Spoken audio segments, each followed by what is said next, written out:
L'annulation, à la dernière minute, de la conférence débat du Front Touche pas à ma Constitution, prévue ce mercredi 18 décembre 2024 à Brotteaume, soulève des interrogations majeures sur la posture de l'Église catholique au Togo face aux enjeux politiques. Cette décision alimente les soupçons d'une alliance tacite entre une partie du clergé et le régime en place, renforçant les critiques sur la perte de neutralité de cette institution séculaire. La conférence, axée sur le thème gouvernance et changement de constitution, impact sur la cherté de la vie, les libertés publiques et la vie politique, devait se tenir en toute légalité, conformément à la procédure déclarative prévue par la loi togolaise. Les organisateurs affirment avoir respecté les formalités, notamment le dépôt d'une lettre d'information auprès des autorités compétentes. Pourtant, l'administration de Brotteaume, sous pression, aurait exigé une autorisation écrite du ministère de la décentralisation, une demande sans base légale.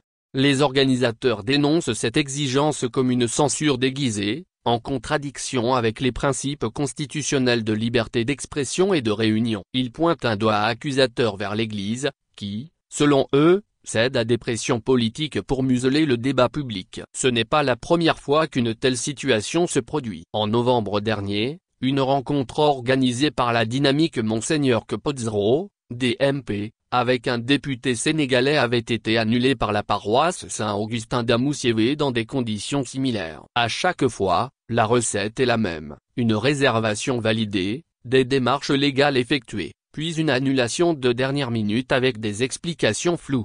L'Église. Entre neutralité et collusion, la question de l'indépendance de l'Église catholique au Togo n'est pas nouvelle. Si elle a parfois été perçue comme un contre-pouvoir, notamment lors de la publication de la lettre pastorale de 2016 en faveur de la démocratie, des divisions internes semblent affaiblir sa position. Certains membres influents du clergé, à l'instar de feu Monseigneur Bariga Bénissant, ont incarné une vision critique envers le régime. Mais d'autres, comme Monseigneur Isaac Aglo, actuel administrateur apostolique de Lomé, sont accusés de proximité avec des figures du pouvoir. Ces liens supposés alimentent les spéculations sur une église instrumentalisée, voire corrompue, par un régime cherchant à étouffer toute opposition. Des rumeurs circulent également sur des dons financiers octroyés par le pouvoir à certains membres du clergé, atteignant des montants considérables. Ces gestes, accompagnés d'allégations de scandales internes, contribue à ternir l'image de l'Église comme boussole morale. Alors que le Togo s'approche de mai 2025,